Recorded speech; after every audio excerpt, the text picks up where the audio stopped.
فاتحہ بنظر شہداء کربلا و شہداء کربلا۔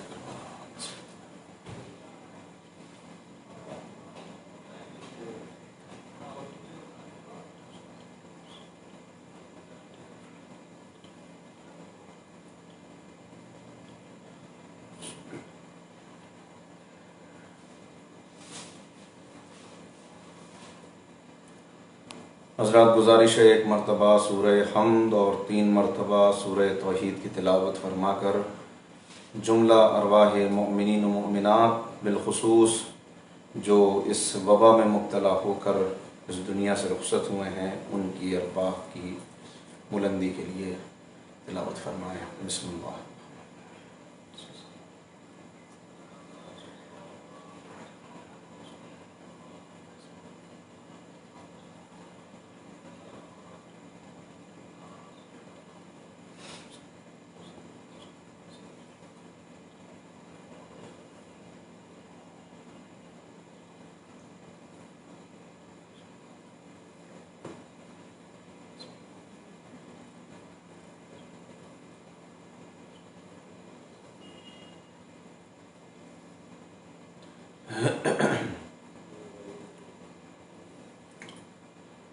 اعوذ باللہ من الشیطان اللعین الرجیم، بسم اللہ الرحمن الرحیم، الحمد للہ رب العالمین وبہ نستعین وہو المعین، والصلاة والسلام علی سید الانبیاء والمرسلین، سیدنا و نبینا و شفیع ذنوبنا و طبیب قلوبنا و بالقاسم محمد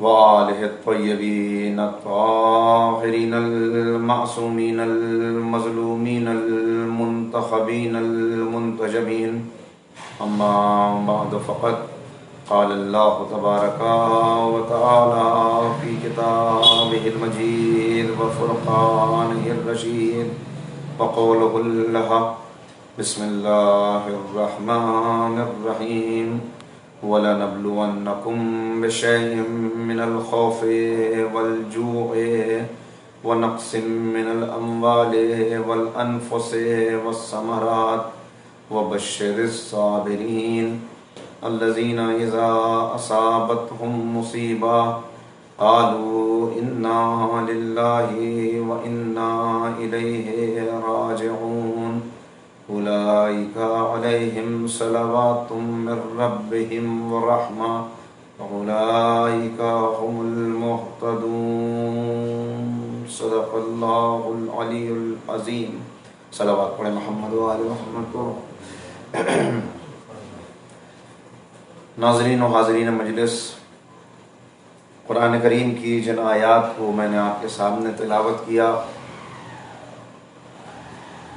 ان میں اعلان ہو رہا ہے وَلَنَبْلُوَنَّكُمْ، یہ لازم ہے، یہ ہو کے رہے گا، وَلَنَبْلُوَنَّكُمْ بِشَيْءٍ مِّنَ الْخَوْفِ وَالْجُوعِ وَنَقْصٍ مِّنَ الْأَمْوَالِ وَالْأَنفُسِ وَالثَّمَرَاتِ، یہ ہو کے رہے گا یعنی لازماً تمہیں آزمایا جائے گا، کچھ خوف کے ذریعے، کچھ بھوک کے ذریعے، کچھ جانوں کی کمی کے ذریعے، کچھ مالوں کے نقصان کے ذریعے، اور جو اس ان آزمائشوں میں، ان امتحانوں میں، ان سخت مرحلوں میں ثابت قدم رہتے ہیں اور کوئی شکوہ و شکایت نہیں کرتے، ان کے لیے ارشاد ہوا الذین اذا اصابتہم مصیبہ قالوا انا للہ وانا الیہ راجعون، تو وہ کوئی شکایت نہیں کرتے بلکہ وہ کہتے ہیں کہ ہم اللہ ہی کے ہیں اور اسی کی طرف ہماری بازگشت ہے، اسی کی طرف ہماری واپسی ہے، اسی کی بارگاہ میں ہمیں پلٹنا ہے، اسی کے سامنے ہمیں حاضر ہونا ہے۔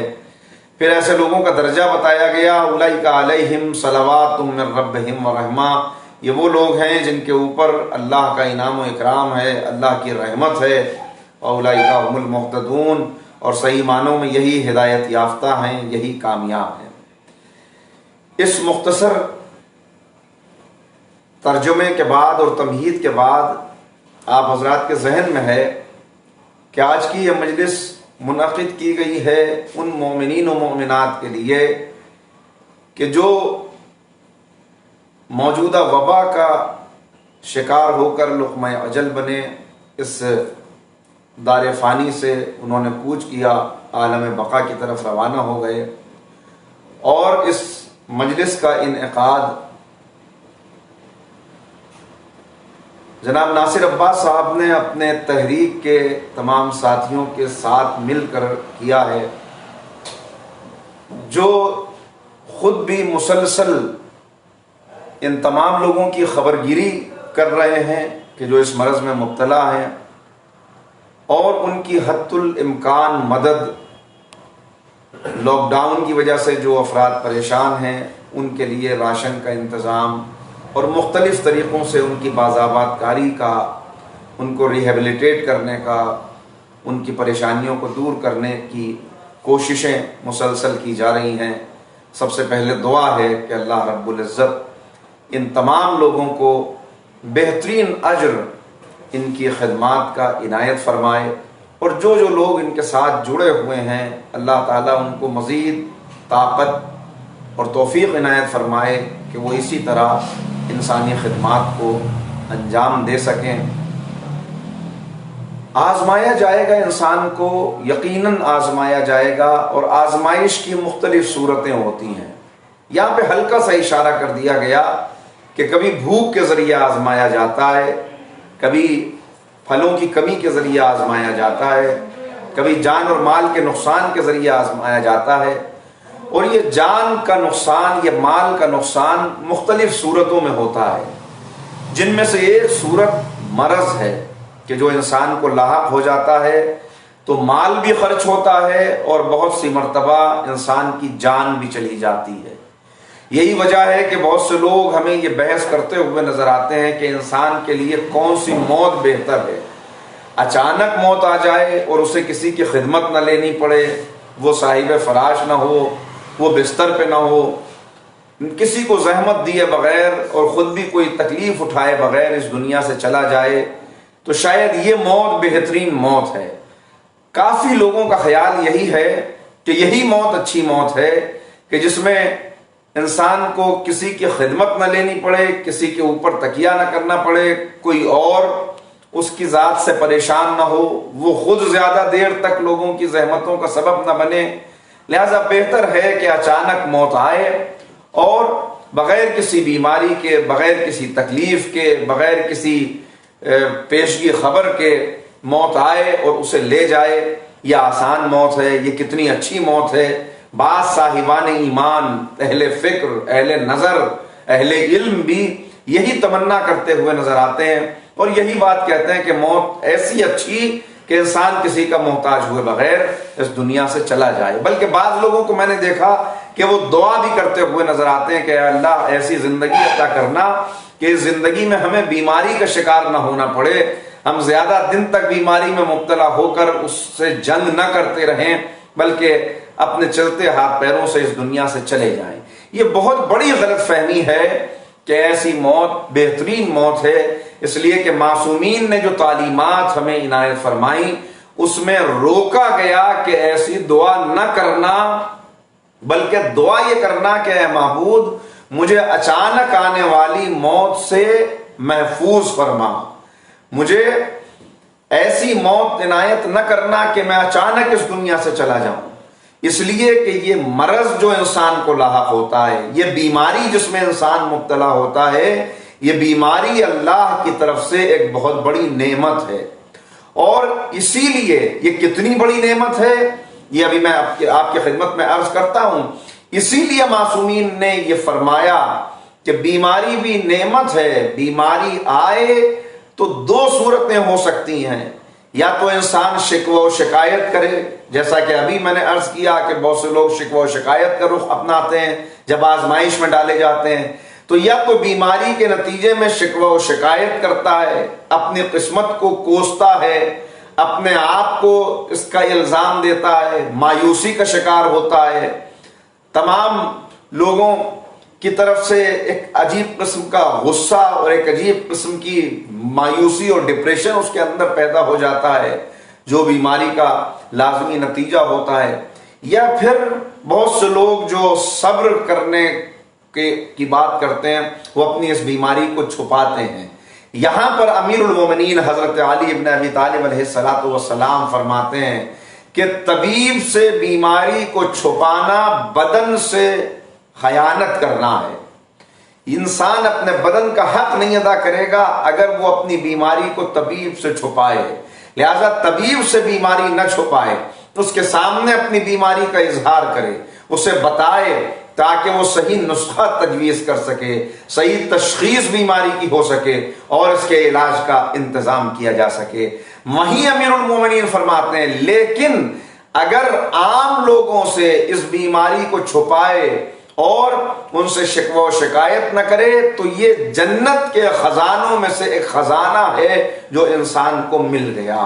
یعنی طبیب سے نہ چھپائے اور دوسروں کے اوپر اظہار نہ کرے، ہر وقت اپنا حال پر رونا نہ روئے، لیکن بیماری نعمت ہے بہت بڑی۔ یہ نعمت بیماری اصل میں ایک واعظ ہے، اصل میں ایک اصلاح کرنے والی چیز ہے جو انسان کی اصلاح کرتی ہے۔ بیماری برید الموت ہے، یہ موت کا پیغام لے کے آتی ہے۔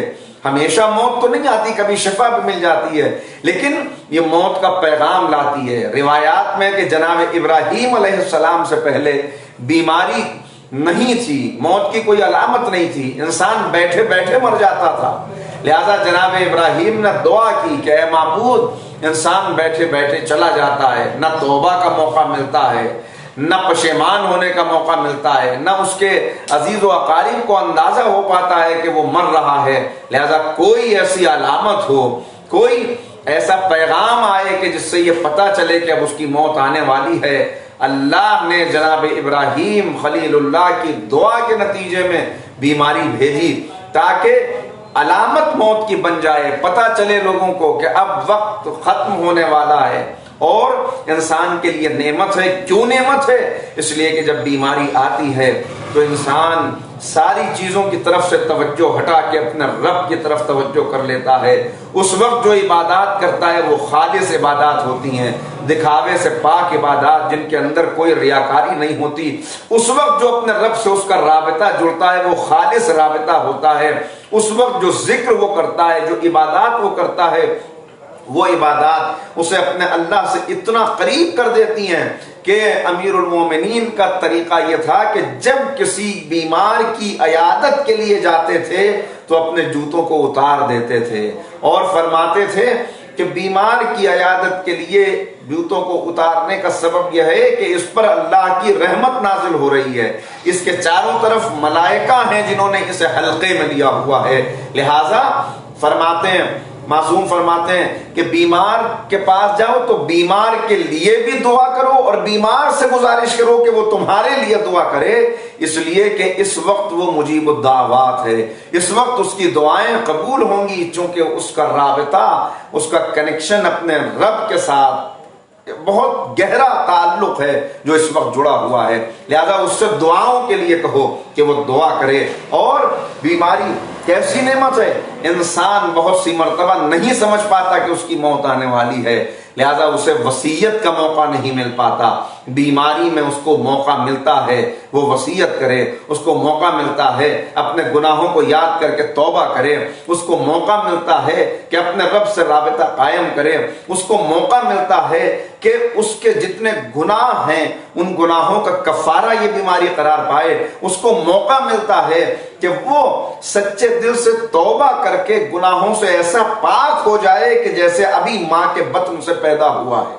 چنانچہ امام زین العابدین علیہ السلام جب کبھی مریض ہوتے تھے، اور دوسرا ائمہ کا طریقہ بھی یہ تھا کہ جب مرض سے شفا حاصل ہوتی تھی تو لوگوں کو مبارکباد دیتے تھے کہ مبارک ہو، تمہاری سابقہ زندگی ختم ہوئی، تمہارے گناہ ختم ہوئے، اب تم گناہوں سے پاک ہو کر ایک بالکل پاکیزہ انسان بن گئے ہو، اپنی نئی زندگی کا آغاز کرو جس کے اندر گناہ نہ ہو، آلودگی نہ ہو، جس کے اندر خرابیاں نہ ہو۔ تو انسان کو گناہوں سے پاک کرنے کے لیے ایک شخص کی عیادت کے لیے، اپنے صحابی کی عیادت کے لیے رسول اللہ صلی اللہ علیہ وآلہ وسلم تشریف لے گئے ہیں۔ پیغمبر گئے، دیکھا وہ شخص مریض ہے، تو ایک مرتبہ اس کی عیادت کی، اس سے پوچھا کہ کیا حال ہے؟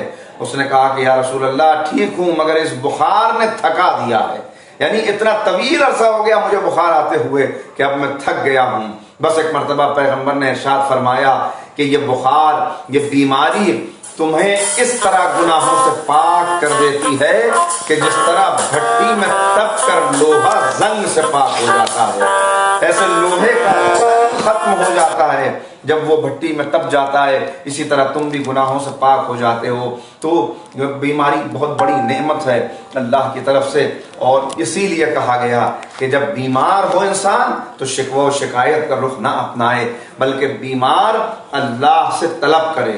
امام جعفر صادق علیہ السلام فرماتے ہیں کہ ایک نبی بیمار ہوئے، جب وہ علیل ہوئے تو انہوں نے کہا میں کسی طبیب سے رجوع نہ کروں گا، میں کوئی دوا نہ لوں گا، جس نے مجھے مرض دیا ہے وہی مجھے شفا عنایت فرمائے گا۔ فوراً اس نبی کے اوپر وحی کی گئی، اور وحی کے ذریعے یہ پیغام دیا گیا کہ اگر تم دوا نہیں دو گے تو میں شفا نہیں دوں گا، شفا دینے والا میں ہی ہوں۔ یعنی یہ بتایا گیا کہ دوا کے اندر شفا رکھی گئی۔ اللہ سے دعا کرو، راہ خدا میں صدقہ دو، اور ٹھنڈے پانی کا استعمال کرو کہ یہ مرض کو ختم کرنے والا ہے۔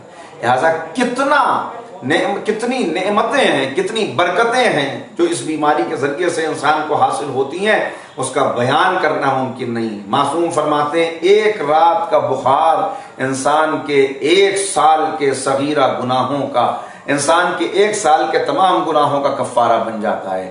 2 دن 2 راتوں کا بخار انسان کے 2 سالوں کا کفارہ بن جاتا ہے۔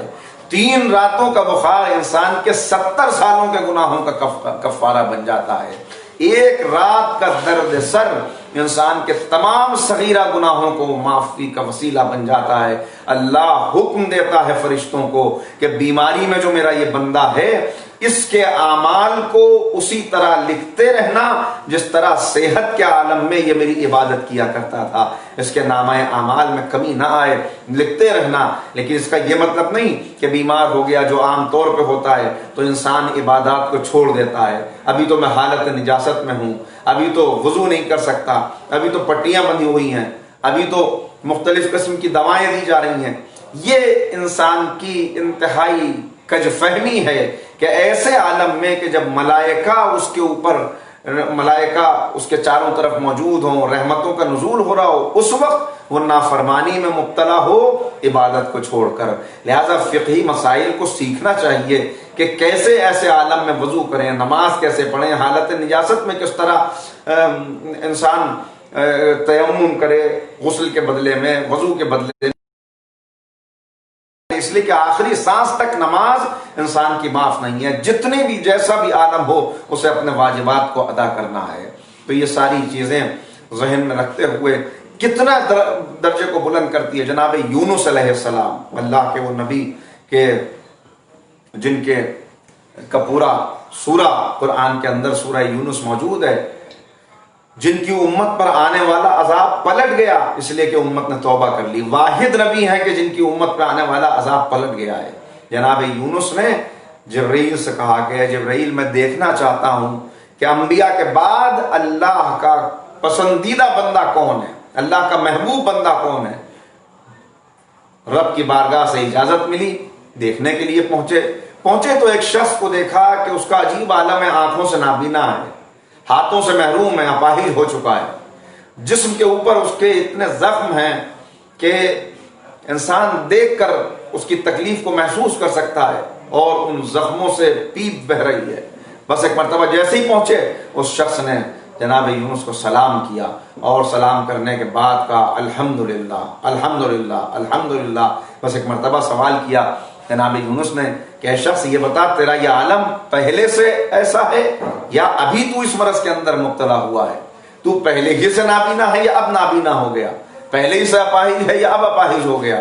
اس نے کہا کہ اے یونس میں پہلے دیکھا کرتا تھا، لیکن جب تک میرے اللہ نے چاہا میں نے ان آنکھوں سے دیکھا، اور جب میرے اللہ نے میرے لیے ان آنکھوں کو مناسب نہ سمجھا مجھ سے بینائی واپس لے لی۔ جب تک میں اللہ نے چاہا میں نے ان ہاتھوں کا استعمال کیا اور میں خوب صحت مند تھا، اپنے ہاتھوں سے خوب محنت کیا کرتا تھا، مگر جب میرے اللہ نے نہیں چاہا تو مجھ سے یہ ہاتھ واپس لے لیے، اس کا ہر حال میں شکر ہے۔ میرا یہ جسم صحت مند اور توانا تھا، میں اس جسم سے محنت کیا کرتا تھا، بہت اچھی صحت تھی، مگر میرے اللہ نے چاہا مجھ سے یہ صحت واپس لے لی، ہر حال میں اس کا شکر ہے، وہ جس حال میں رکھے۔ بس جناب یونس نے کہا یقیناً ایسے ہی بندے کو اللہ کا محبوب ہونا چاہیے کہ جو ہر حال میں اللہ کا شکر ادا کرتا ہوا نظر آئے۔ راضی بر رضا ہو جانا مومنین کے لیے، قرآن کریم کہتا ہے ان اللہ اشتری من المؤمنین انفسهم واموالهم بان لهم الجنہ، کہ اللہ نے مومنوں کے جانوں اور مالوں کو خرید لیا ہے اور اس کی قیمت جنت دے دی ہے۔ تو جب ہمارے جان اور مال خرید لیے گئے تو اب خریدار کی مرضی ہے، جب ہم پہلے ہی بک چکے تو وہ جس حال میں چاہے رکھے، چاہے مرض دے چاہے شفا دے، چاہے بیمار رکھے چاہے صحت مند رکھے۔ اسی لیے جناب جابر ابن عبداللہ انصاری سے امام محمد باقر علیہ السلام نے سوال کیا کہ اے جابر، تم نے اتنے معصومین کا زمانہ دیکھا، بتاؤ اپنے آپ کو کس منزل کے اوپر پاتے ہو، بتاؤ کیا درجہ ہے؟ ایک مرتبہ جناب جابر نے کہا کہ مولا میں اپنے آپ کو اس حال میں پاتا ہوں کہ اب ضعیفی کو جوانی پر ترجیح دیتا ہوں، غربت کو دولت پر ترجیح دیتا ہوں، بھوک کو شکم پوری پر ترجیح دیتا ہوں، بیماری کو صحت پر ترجیح دیتا ہوں۔ امام نے کہا کہ اے جابر، اتنے معصومین کا زمانہ دیکھا اور یہ درجہ معرفت ہے؟ کہا مولا کیا کوئی خطا ہوئی؟ مولا آپ فرمائیے۔ کہا کہ اے جابر، تم نے کہا کہ میں بیماری کو ترجیح دیتا ہوں صحت پر، یہ میں کہاں سے آ گئی؟ ہمارا حال یہ ہے کہ اگر اللہ ہمیں بیمار رکھے تو بیماری پر اس کا شکر ہے، اگر صحت دے تو صحت پر اس کا شکر ہے، اگر دولت دے تو دولت پر اس کا شکر ہے، اگر غربت دے تو اس پر اس کا شکر ہے، اگر ضعیفی میں رکھے تو اس شکر ہے، اگر جوانی عطا کرے تو شکر ہے۔ الحمدللہ علی کل حال، ہر حال میں راضی برضا ہو جانا، یا انسان کی اپنی کوئی مرضی ہی نہ رہے۔ ما تشاءون الا ان یشاء اللہ، چاہتے بھی وہ ہیں جو اللہ چاہتا ہے۔ اس منزل کے اوپر جب بندہ آ جائے تو پھر وہ اس معراج کو حاصل کر لیتا ہے جو معراج بندگی ہے۔ چنانچہ بیماری بڑی نعمت ہے، جو میں نے عرض کیا بڑی نعمت، اور معصوم فرماتے ہیں امام جعفر صادق علیہ السلام کہ ایک انسان جو بیمار ہو یا کسی بڑی پریشانی میں مبتلا ہو، اگر وہ سورہ توحید کا سہارا نہ لے، یہ اہم پیغام ہے جو آپ کو میں دے رہا ہوں اس وقت، اور اسی لیے فوکس رکھا ہے گفتگو کو آج کے حالات کے پیش نظر، کہ یہ پتہ چل جائے کہ بیماری انسان کے لیے واقعی کتنا بڑا وسیلہ ہے نجات کا۔ معصوم فرماتے ہیں کہ سورہ توحید کا سہارا نہ لے ایک بیمار، قل هو اللہ احد اللہ الصمد لم یلد ولم یولد، اس کی تلاوت نہ کرے، فرمایا کہ ایسے شخص کے لیے جہنم ہے۔ یعنی بڑے سخت الفاظ ہیں، یعنی بیماری ہو یا کوئی بڑی مصیبت ہو، انسان سورہ توحید کا سہارا لے۔ بیماری ہو تو انسان یا صبور یا شافع، اللہ کے ان ناموں کے ذریعے سے شفا طلب کرے، اس لیے کہ بیمار جانتا ہے کہ شفا دینے والا وہی ہے۔ اس وقت اس کی امیدیں ہر طرف سے ہٹ جاتی ہیں۔ یہ تو ہے بیمار کا درجہ، اور بیمار کے ذریعے سے تیماردار کو کیا درجہ حاصل ہوتا ہے، ذرا اس کو بھی ملاحظہ فرمائیں۔ فرماتے ہیں معصوم کہ ایک انسان جو تیمارداری کے لیے کسی کی نکلتا ہے، اس کے ہر قدم کے اوپر اس کو 1 سال کی عبادت کا ثواب عنایت کیا جاتا ہے۔ ایک اور روایت کے اندر فرمایا کہ ایک رات، شیخ صدوق علیہ الرحمہ سے روایت ہے کہ ایک رات اگر کسی نے کسی مریض کی عیادت کی تو اسے 1 رات کے نتیجے میں اللہ کتنی نیکیاں اس کے لیے لکھتا ہے۔ ذرا اندازہ فرمائیں کہ اس کے 70 ملین گناہ مٹا دیے جاتے ہیں، 70 ملین نیکیاں اس کے نامہ اعمال میں تحریر کر دی جاتی ہیں، 70 ملین درجات اس کے بلند کر دیے جاتے ہیں۔ اللہ 70 ملین ملائکہ کو خلق کرتا ہے کہ جو اس کے لیے استغفار کرتے ہیں، اور جب وہ شخص مر جاتا ہے تو اس کی قبر میں اس کی زیارت کے لیے جاتے ہیں۔ یہ 1 رات کی عیادت کا ثواب ہے، 1 رات کی تیمارداری کا ثواب ہے۔ اس لیے کہ بیمار کی تیمارداری بھی آسان مرحلہ نہیں ہے. بیمار کے لیے انسان اپنے آپ کو وقف کر دے، بیمار کی خدمت کرے، کیا اس کے درجات ہیں یہ انسان واقعا اندازہ نہیں لگا سکتا. لہٰذا نعمتیں ہیں اللہ کی طرف سے عیادت کے لیے. خطبہ نمبر 209 نہج البلاغہ کا، مولا کائنات عیادت کے لیے گئے ہیں اپنے ایک صحابی، اپنے ایک چاہنے والے جناب اولا ابن حارثی کے عیادت کے لیے. اور جب پہنچے دیکھا عیادت کی، اس کے بعد آپ کی نظر پڑی کہ مکان بہت وسیع ہے. تو ایک مرتبہ سوال کیا کہ تمہارا مکان بہت وسیع ہے مگر تمہیں اس مکان کی یہاں سے زیادہ آخرت میں ضرورت ہے. دیکھیے معصومین آخرت کی طرف متوجہ کر رہے ہیں بار بار، اس لیے کہ انسان اگر سمجھ لے اس بات کو کہ جو نعمتیں اس دنیا میں نہیں ملی وہ آخرت میں ملنے والی ہیں. یہاں اگر کوئی انسان نابینا ہے تو جنت میں اس کی نگاہ سب سے تیز ہوگی، دوسرے جنتیوں کی بنسبت بہت تیز نگاہ ہوگی. یہاں کوئی اگر بے اولاد ہے اللہ وہاں اس کو اولاد عنایت فرمائے گا. یہاں اگر کوئی مالی دشواریوں کی بنا پر کسی اور سبب سے شادی سے محروم رہ جاتا ہے، اس نے کوشش کی لیکن شادی نہ ہو سکی، تو اللہ اس کو وہ درجہ عطا کرے گا جو جناب مریم کا درجہ ہے. یہ چیزیں متوجہ کرنے کے لیے بار بار بیان کی جا رہی ہیں. لہٰذا یہ خیال رکھے انسان کہ وہ آخرت کا مسافر ہے. یہ دنیا آزمائش گاہ ہے، آزمایا جائے گا تمہیں. بار بار اس بات کو بیان کیا گیا الذی خلق الموت والحیات لیبلوکم ایکم احسن عملا.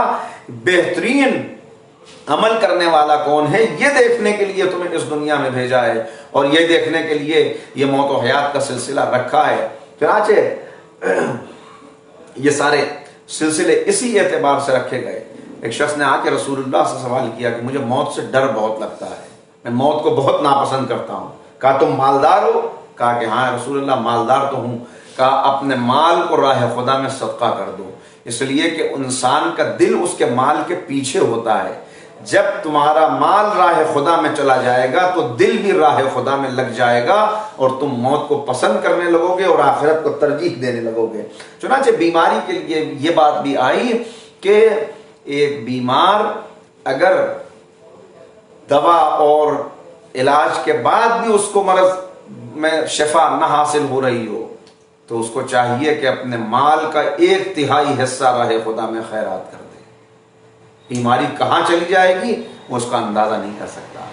چنانچہ امام تشریف لے گئے تو امام پوچھتے ہیں کہ یہ وسیع مکان تم نے بنایا ہے مگر تمہیں اس مکان کی یہاں سے زیادہ آخرت میں ضرورت ہے. اگر تم چاہو تو اسے منتقل کر سکتے ہو. ذرا غور کریں، کبھی آپ نے سنا ہے کہ کوئی مرنے والا قبر میں اپنا مکان لے کے چلا گیا ہو، اپنا مال لے کے چلا گیا ہو؟ مگر مولا اس کی ترکیب بیان فرما رہے ہیں، مولا نصیحت فرما رہے ہیں.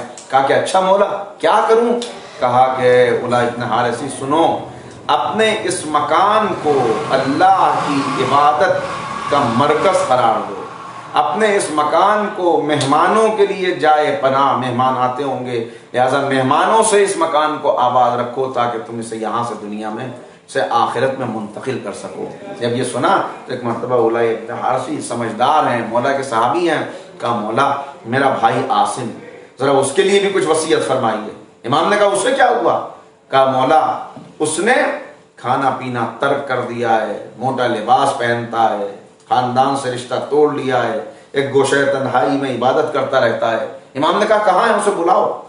دیکھیے بہت اہم پیغام تھا یہ. کہا بلاؤ اس کو. بلایا گیا. کہا کہ عاصم تم نے یہ کیا کیفیت کر لی ہے؟ کہا کہ مولا میں نے ایسا آپ کی پیروی کرنے کے لیے کیا ہے، اس لیے کہ جو آپ کو کرتے ہوئے دیکھا وہی میں بھی کرتا ہوں. بس ایک مرتبہ امام نے کہا کہ ہم دنیا کے لیے نمونہ عمل ہیں، کیا تم بھی دنیا کے لیے نمونہ عمل ہو؟ جو نعمتیں اللہ نے تم پر حلال کی تھیں تم نے کس وجہ سے ان نعمتوں کو اپنے اوپر حرام کر لیا؟ بہترین لباس پہنو، اچھی غذا کھاؤ، لوگوں کے ساتھ رہو. یعنی یہ ہے اسلام کا فلسفہ کہ دنیا کے اندر رہتے ہوئے آخرت کو حاصل کرنا ہے. دنیا مزرعۃ الآخرہ، آخرت کی کھیتی ہے یہ دنیا.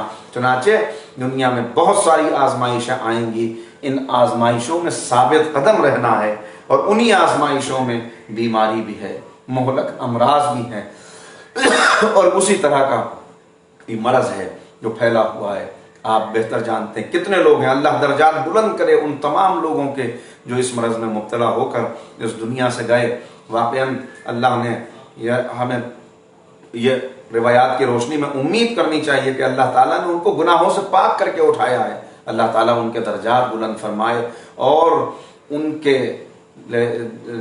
لیے بہترین مقامات عطا فرمائے اور صبر عطا فرمائے ان کے پسماندگان کو.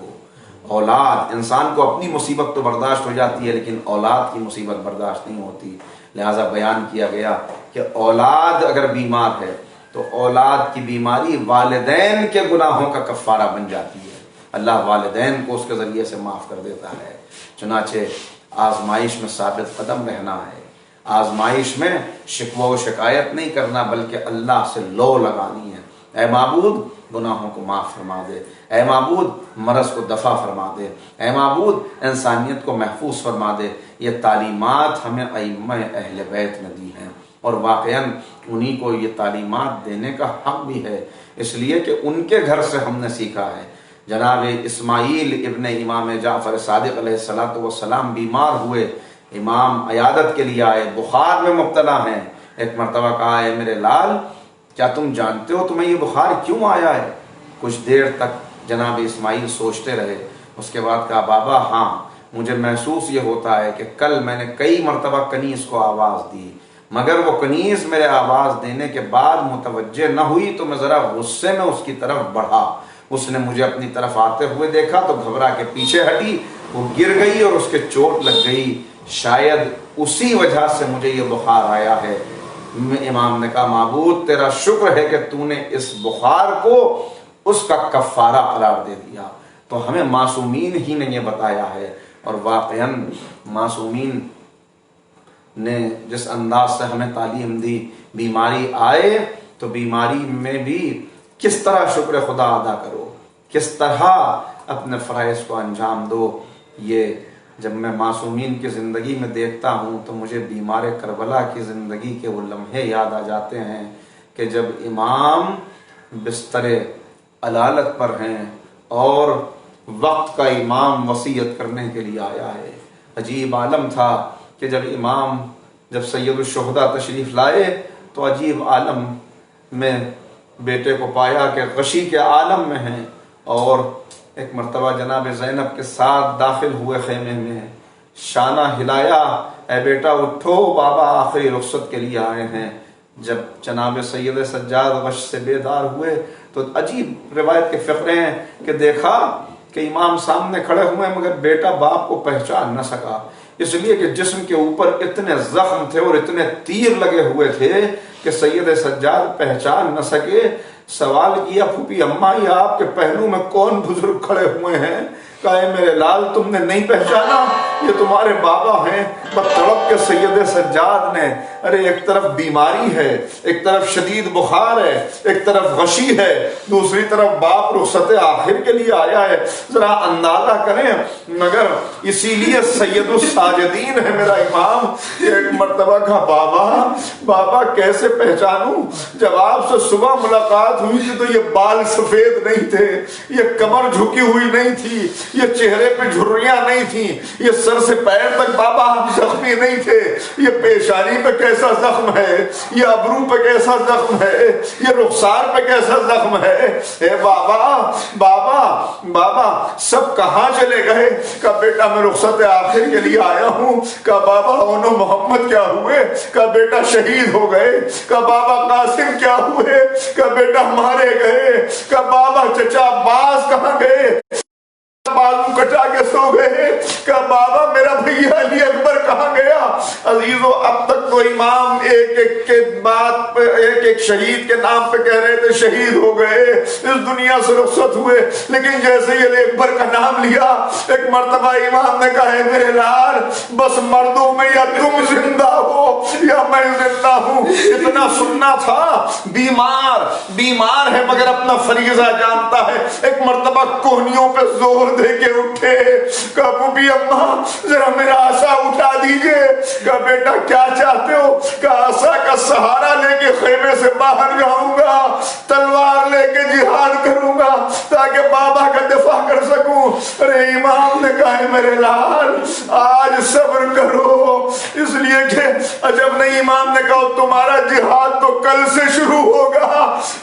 جس جو بستر سے اٹھ نہ سکتا تھا، ارے 11 محرم کی صبح ہے اور اسی کے ہاتھوں میں اونٹوں کی مہار ہے، ماں بیٹیاں برہنہ سر ناقے پہ سوار ہیں۔ میں ایک مرتبہ کہا ہے میرے لال خدا حافظ، اور پھر عجیب بات کہی، دنیا پوچھتی ہے تم روتے کیوں ہو؟ ارے ہم امام کو روتے ہیں، ہم گریہ کرتے ہیں، کیوں؟ تاکہ ہمارے جانے والوں کے درجات بھی بلند ہوں، ان کے نام اعمال میں بھی اضافہ ہو، اور اس لیے روتے ہیں کہ وہ کشت ہے، گریہ ہے۔ معصوم نے فرمایا جب کسی مصیبت پر رونا چاہو میرے جد مظلوم کی مصیبت پر رو لیا کرو، اس لیے کہ رونے والوں کو رونے نہ دیا گیا، ادھر تو آنکھ میں آنسو آیا، ادھر پشت کے اوپر تازیہ نہ پڑا۔ ارے ہم امام کو یاد کرتے ہیں جب ہم راحت و سکون میں ہوتے ہیں، مگر سنیے گا امام نے کب یاد کیا؟